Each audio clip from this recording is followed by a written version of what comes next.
한 번은 예수님께서 제자들과 함께 빌립보 가이사랴 지방에 이르렀을 때입니다. 느닷없이 예수님께서 제자들에게 묻습니다.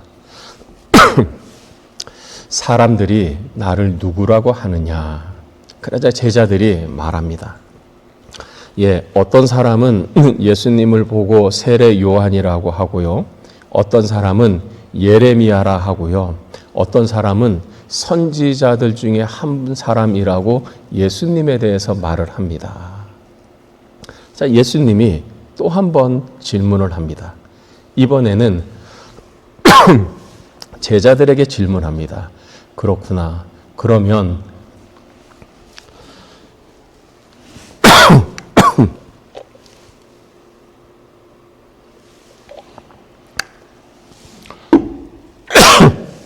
죄송합니다. 그러면 너희는 나를 누구라고 하느냐? 그러자 베드로가 즉각적으로 대답합니다. 주님이요, 주님은 그리스도이시고 살아계신 하나님의 아들이십니다.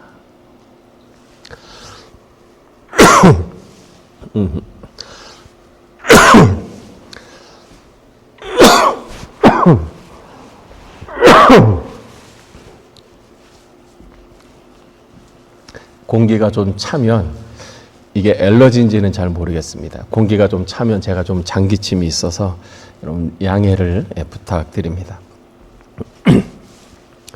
예수님이 이 베드로를 칭찬을 하십니다. 바요나 시몬아, 이것을 내게 알게 한 것은 혈육이 아니고 내 아버지께서 너에게 알게 하셨다. 베드로를 칭찬합니다. 너의 이 고백 이외에 내가 내 교회를 세울 것이다. 축복의 약속도 하십니다. 그리고 예수님은 바로 이어서 예수님의 제자가 되기를 원하는 사람들에게 어떻게 예수님의 제자가 될 수 있는지 제자 되는 방법을 가르쳐 주십니다. 마태복음 16장 24절 25절입니다. 우리 화면 한번 보겠습니다. 우리 함께 읽겠습니다. 이에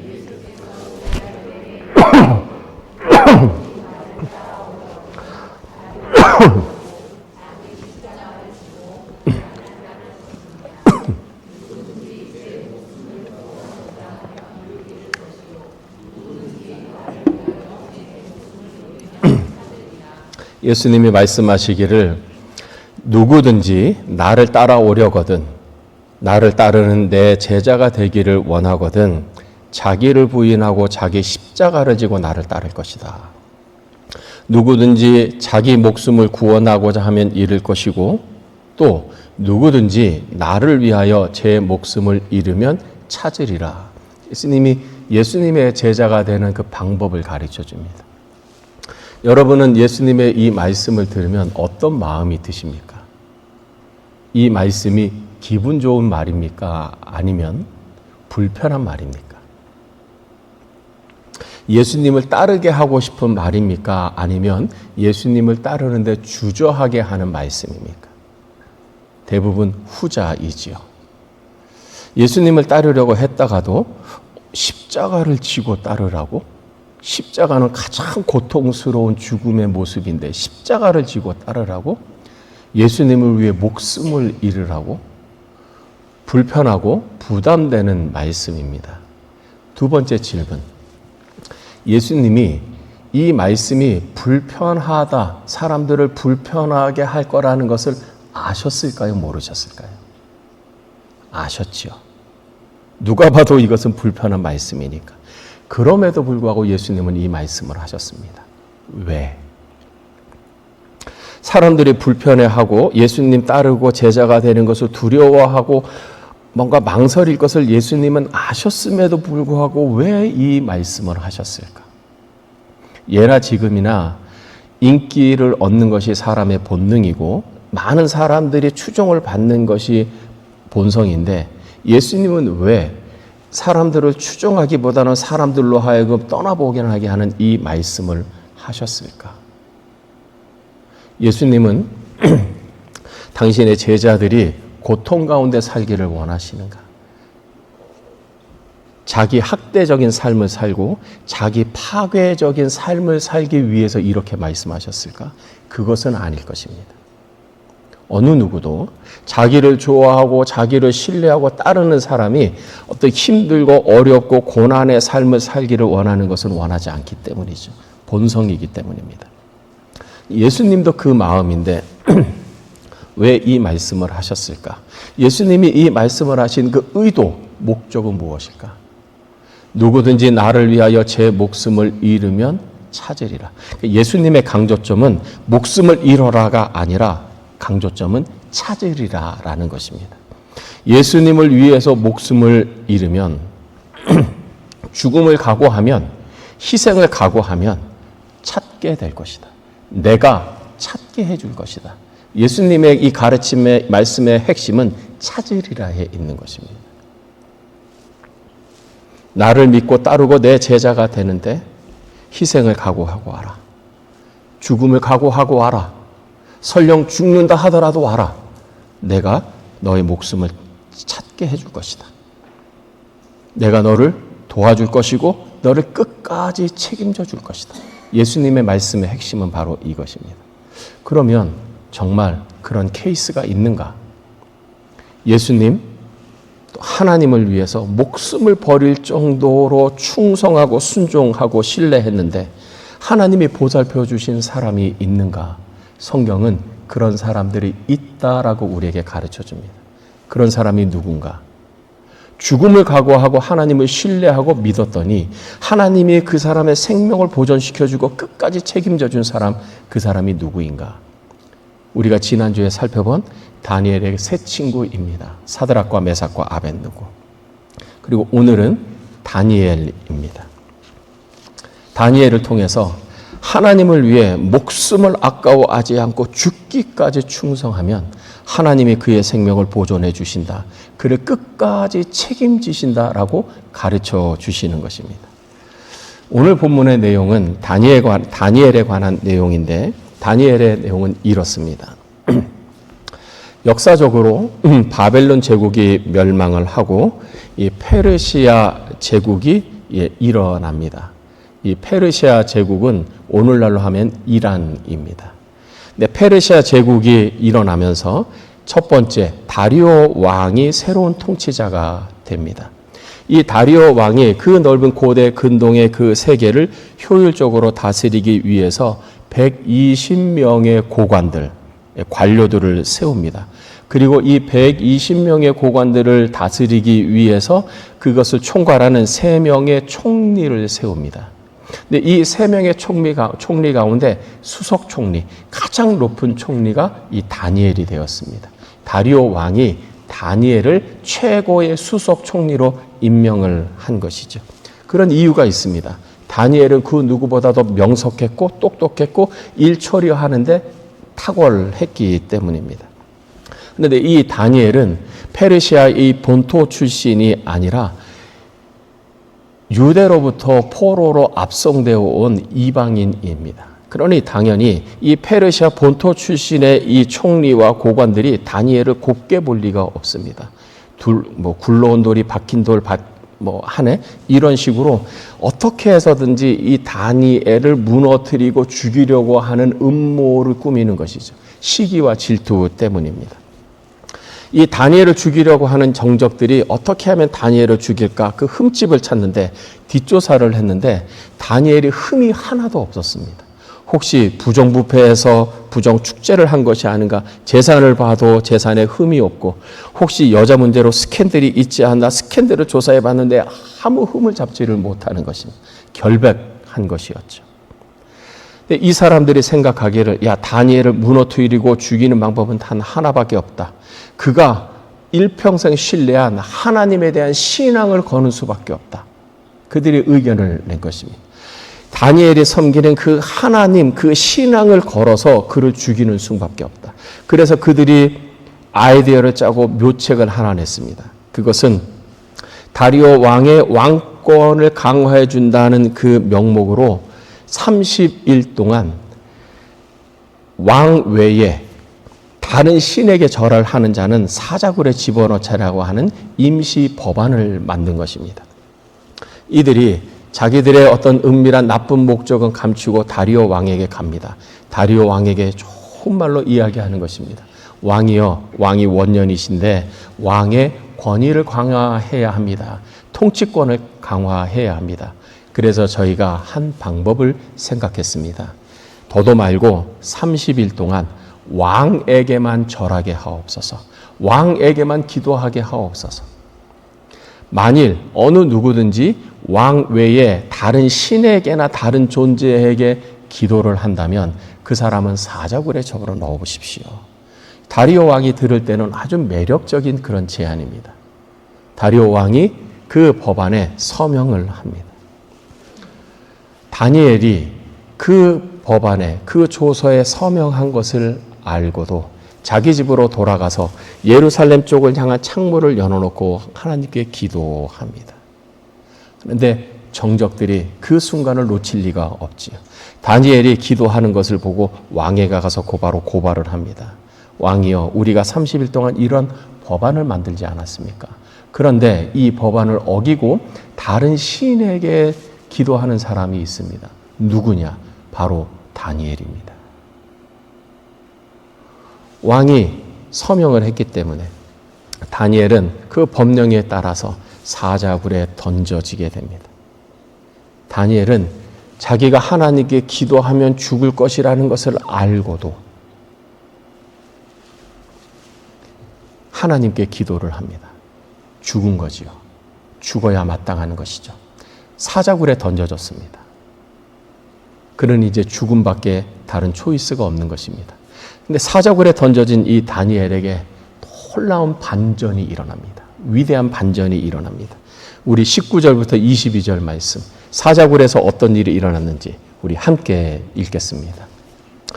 이튿날에 왕이 새벽에 일어나 급히 사자굴로 가서 다니엘이 든 굴에 가까이 이르러서 슬피 소리질러 다니엘에게 묻되, 살아계시는 하나님의 종 다니엘아, 내가 항상 섬기는 내 하나님이 사자들에게서 능히 너를 구원하셨느냐 하니라. 다니엘이 왕에게 이르되, 왕이여, 원하건대 왕은 만수무강하옵소서.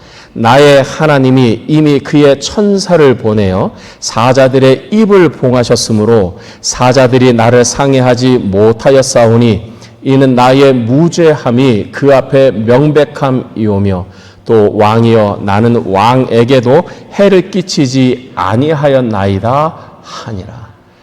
굶주린 사자굴에 던져진 이 다니엘이 죽지 않았던 것입니다. 왕이 다니엘의 이름을 불렀을 때 다니엘이, 왕이여, 내가 여기 있습니다. 내가 어떻게 살게 되었느냐? 다니엘이 자기가 살게 된 이유를 얘기하는 것입니다. 나의 하나님이 이미 그의 천사를 보내어 사자들의 입을 봉하셨으므로 사자들이 나를 상해하지 못했습니다. 하나님께서 나의 무죄함을 아시고 그의 천사들을 보내서 사자들의 입을 봉하셔서 사자들이 나를 물어뜯지 않도록 나를 보호해 주셨습니다. 사자굴에 던져졌으니 당연히 죽어야 하는 이 다니엘이 죽지 않고 생명을 보존했다. 이유는 하나님이 그의 천사를 보내셔서 보호해 주셨기 때문이다. 전화위복엔 놀라운 대반전이 일어난 것입니다. 이 일로 인해서 세 가지 일이 일어납니다. 첫째, 다니엘을 죽이려고 했던 정적들이 이 사자굴에 던져져서 자기들이 꾸민 음모에 자기들의 목숨을 잃게 되는 불행을 경험했습니다. 두 번째, 이 다리오 왕이 다니엘이 믿는 하나님이 참되신 하나님이구나, 그분만이 살아계신 하나님이구나, 다니엘이 믿는 하나님은 그 자기를 신뢰하고 믿는 자에게 끝까지 책임지시고 보호해 주시는구나, 다니엘이 알게 됐습니다. 세 번째, 다니엘은 그 이후에도 계속 총리로서 나라의 국정을 담당하는 고위 간직에 머물게 되었다. 다니엘은 사자굴에 들어가는 죽음의 위기를 맞았습니다. 왜? 하나님께 변함없이 기도했기 때문에. 다니엘은 생각한 것이죠. 내가 기도하면 나는 이제 죽는다. 그럼에도 불구하고 나는 하나님께 기도한다. 그럼에도 불구하고 나는 하나님을 신뢰하는 믿음을 버리지 않는다. 하나님은 그런 다니엘을 보호해 주셨습니다. 여기서 궁금한 것이 있습니다. 다니엘은 도대체 어떻게 이런 믿음을 갖게 되었을까? 죽을 줄 알면서도 어떻게 하나님을 경외하고 하나님께 기도하는 이 신앙을 가졌을까? 다니엘서를 읽어보면 그 이유도 너무나 간단합니다. 이 6장의 일이 있기 전에, 다니엘이 죽음을 각오하기 전에 하나님이 다니엘에게 먼저 은혜를 베풀어 주셨어요. 다니엘은 그 이전에 이미 하나님의 살아계심과 살아계신 하나님이 자기에게 은혜를 베풀어 주셨다는 것을 체험했기 때문입니다. 그 한 예가 다니엘 1장에 나옵니다. 바벨론의 느부갓네살 왕은 예루살렘을 침략해서 예루살렘의 이 왕족과 귀족의 자제들 중에 이 바벨론의 인재로 쓰기 위해서 자제들을 포로로 압송해 갑니다. 왕궁 인재 후보생이죠. 근데 이 후보생 중에 다니엘과 그의 세 친구들이 뽑힌 것입니다. 워낙 똑똑했기 때문입니다. 왕은 이들에게 3년 동안 왕궁의 음식을 먹이고 왕이 하사하는 포도주를 마시며 특별한 돌봄을 받으며 3년 동안 공부하도록 가르쳤습니다. 여러분, 왕에서 나오는 음식이니 얼마나 맛이 있겠습니까? 얼마나 특별한 별미이겠습니까? 그러나 다니엘과 이 세 친구는 왕실에서 제공하는 이 음식을 먹지 않기로 뜻을 정합니다. 그 이유가 있었습니다. 첫째는 그 음식들 중에 유대인으로서 하나님의 백성으로서 먹지 말아야 할 음식들이 포함되어 있었던 것입니다. 예를 들면 돼지고기. 유대인들은 지금도 돼지고기를 먹지 않습니다. 먹지 말라고 했기 때문에.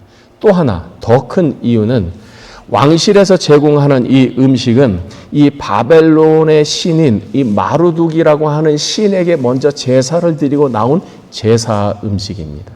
다니엘은 제사 음식을 먹을 수가 없었던 거죠. 왜? 나는 하나님을 신앙하는 신앙인이기 때문에, 하나님을 경외하는 사람이기 때문에 다른 신에게 바쳐지고 나온 음식을 먹을 수가 없었던 것입니다. 어떻게 하면 이 음식을 먹지 않을까? 다니엘과 그의 세 친구가 고민을 하는 중에 한 가지 묘책을 내었습니다. 자기의 음식을 관장하는 감독관에게 가서 이렇게 지혜롭게 제안합니다.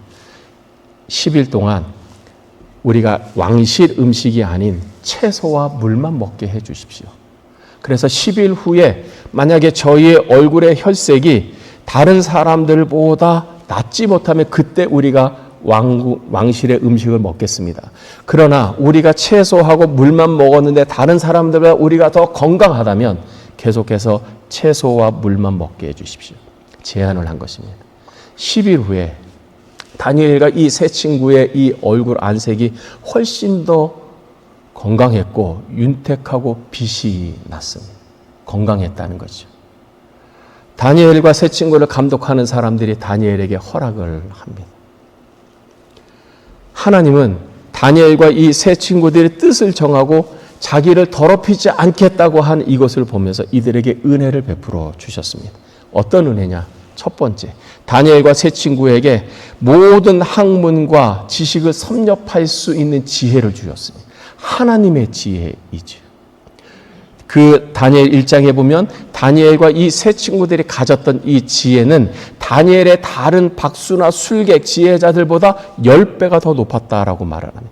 10배가 더 높은 거죠. 쉽게 말하면 이 바벨론이라고 하는 나라의 멘사 그룹들, 천재들이 모이는 멘사 그룹이 모여 있었는데 다니엘과 이 세 친구들은 이 멘사 그룹들보다 10배나 훨씬 더 지혜롭고 명석했다는 것이에요.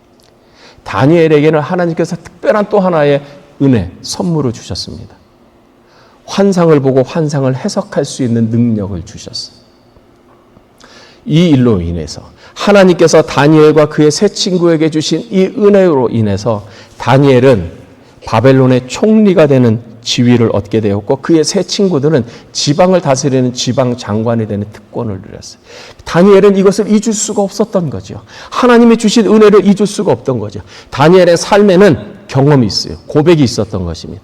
내 건강은 하나님의 은혜입니다. 내 지혜는 하나님의 은혜입니다. 내 재물은 하나님의 은혜입니다. 내가 이렇게 높은 지위를 누리고 있는 것도 다 하나님의 은혜입니다. 하나님께서 내게 은혜를 주셨기 때문에 나는 지금 이 모든 것을 다 누리고 있습니다.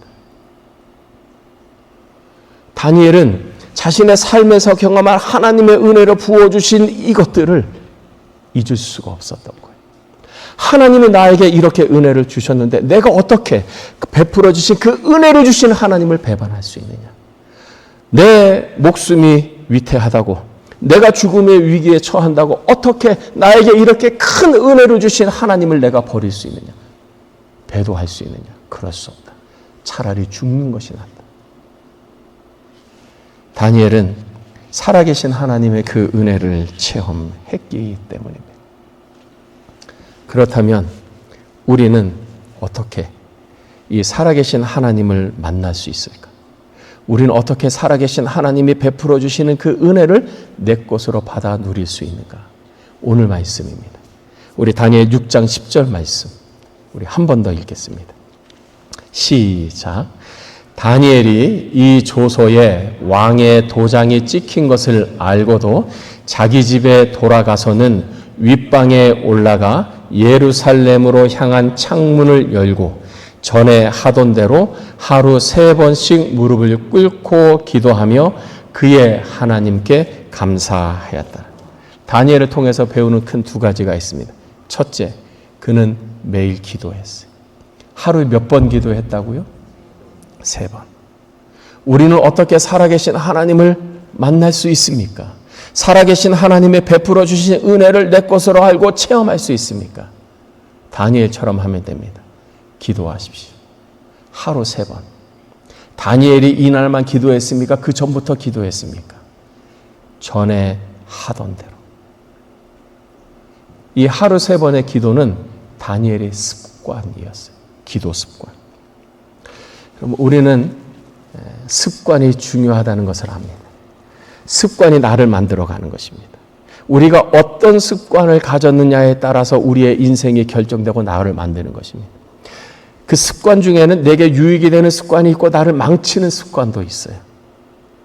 내가 바꿔 고쳐야 될 습관이 있고 계속해야 될 습관이 있습니다. 여러분에게 계속해야 될 습관, 여러분의 인생에 도움을 주고 유익을 되는 습관은 뭡니까? 여러분이 끊어버리고 벗어버리고 바꿔야 할 습관은 뭡니까? 우리가 계속해서 유지해야 할 습관이 있어요. 우리 인생에 도움이 되는 습관이 있습니다. 기도 습관이에요. 다니엘은 전에 하던 대로 하루 3번씩 무릎을 꿇고 기도했어요. 기도 습관입니다. 왜 기도 습관이 우리 인생에 도움이 됩니까? 기도는 하나님 앞으로 나아가는 시간입니다.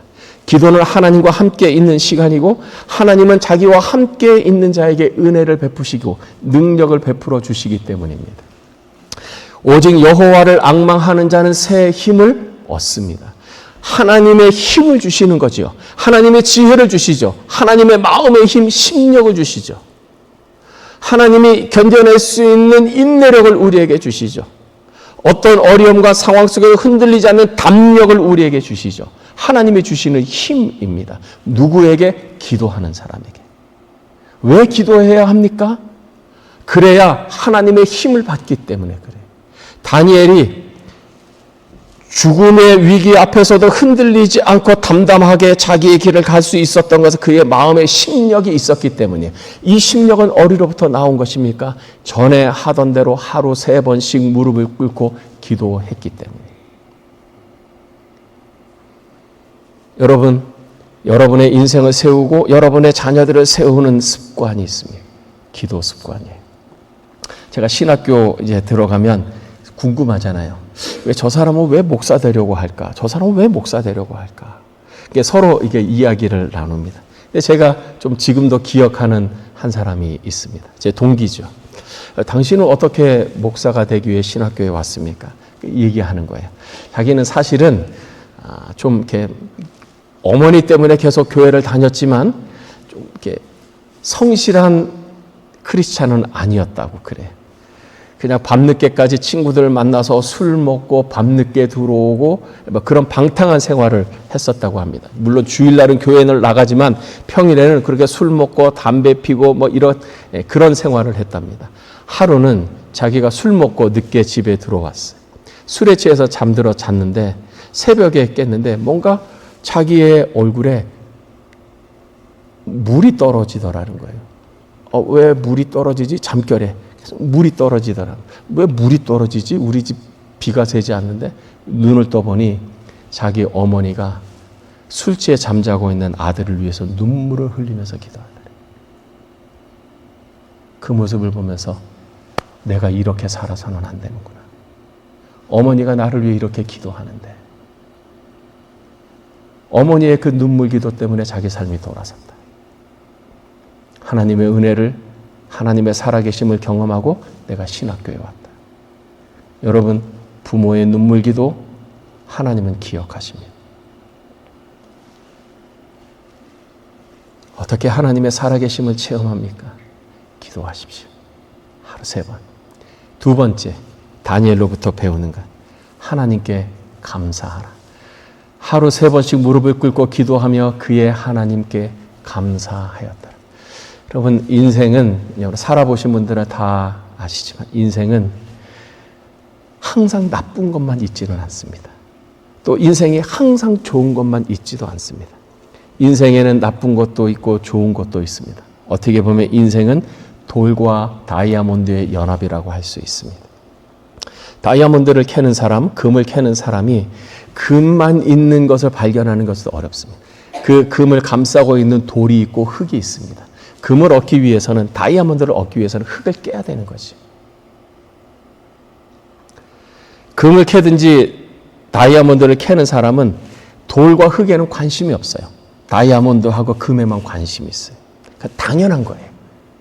돌 속에, 흙 속에 이 금이 있고 다이아몬드가 있는 건 당연한 거예요.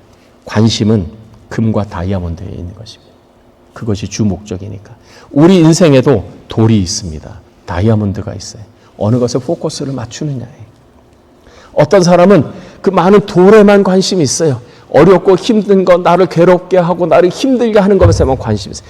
비관적이고 부정적으로 인생을 바라보는 것입니다. 그러나 그 어렵고 힘든 많은 것 중에 금이 있고 다이아몬드가 있어서 이것만 보는 거예요. 내게 유익하는 것을 보는 것이죠. 다니엘에게도 그런 일이 있었습니다. 다니엘이라고 어떻게 다 감사한 일, 좋은 일만 있었겠어요. 어렵고 힘든 일, 원망하고 불평하는 일도 있었겠지요. 그 한 예로 다니엘이 예루살렘에서 바벨론으로 포로로 잡혀갈 때입니다. 이때 다니엘의 나이가 10대 중반에서 후반, 14살에서 17살 정도 될 때입니다. 다니엘이 그 청소년기 때, 그 10대에 포로가 되어서 압송되어 끌려가는 것입니다. 길이가 1200km 정도가 돼요. 그 당시에 그 길을 가려면 한 4달 정도가 걸리는 것입니다. 얼마나 불편했겠어요. 10대입니다. 청소년기입니다. 질풍노도의 시기입니다. 모든 것을 아주 부정적으로 보고 비판적으로 보는 그런 시기입니다. 불평이 나올 만하잖아요. 내가 뭐 잘못했기 때문에 내가 이런 고생을 하는가? 내가 이렇게 물도 제대로 먹지 못하고 밥도 먹지 못하고 포로는 내가 이 바벨론에 왜 끌려가는가? 정말 하나님이 사랑하시는가? 하나님이 정말 우리를 위하시는가? 하나님이 정말 우리와의 언약을 지키시는가? 그렇다면 내게 이런 일이 일어나면 안 되지. 내가 잘못한 것도 아닌데. 왜 우리 민족에게, 왜 우리 가족에게, 나에게 왜 이렇게 힘든 여정의 길을 내가 걸어가야 돼? 하나님, 내가 뭐 잘못했습니까? 내가 무슨 죄를 지었습니까? 이 10대 때, 이 반항기가 가득한 이때 얼마든지 불만과 불평을 할 수 있지요. 다니엘은 그러지 않았다는 거예요. 그의 하나님께 감사하였다. 우리 인생도 마찬가지. 여러분은 여러분의 인생에서 일어나는 것 중에 무엇을 주로 봅니까? 안 좋은 일, 힘든 일, 어려운 일, 잘못된 일? 아니면 금과 다이아몬드 같은 그럼에도 불구하고 우리를 지금까지 이끌어 주신 좋은 일, 기쁜 일, 은혜로운 일. 결국 무엇을 선택하느냐는 거 우리 각자의 몫이고 내 인생에 일어난 것을, 이 일어난 일을 내가 어떻게 받아들이느냐, 해석하느냐 하는 것도 나의 문제. 다니엘은 은혜를 택했어요. 좋은 쪽을 택했습니다. 왜? 하나님의 은혜로 내가 여기까지 왔기 때문에. 그 은혜를 배신할 수 없었던 거죠. 내게 주신 은혜가 너무 컸어요. 모든 것을 하나님의 관점, 하나님의 사랑의 관점, 하나님의 뜻의 관점으로 본 것입니다.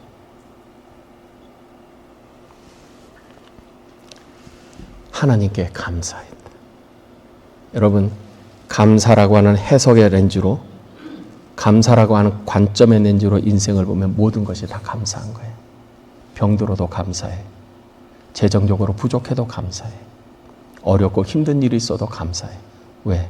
하나님을 사랑하는 자, 곧 그 뜻대로 부르심을 입은 자들에게는 모든 것이 합력하여 선을 이룬다는 것을 알기 때문이죠.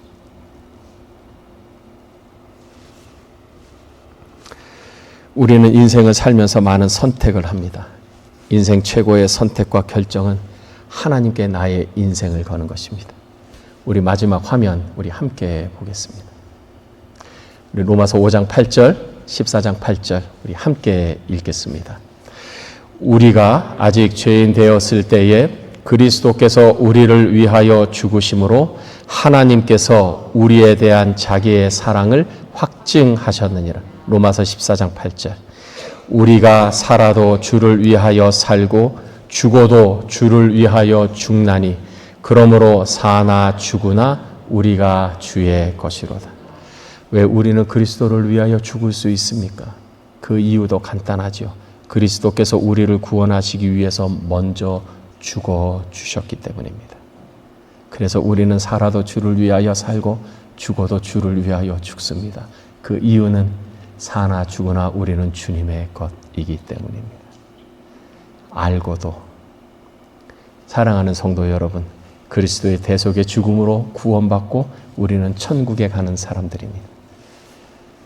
그날을 소망하면서 사나 죽으나 나는 주님의 것입니다.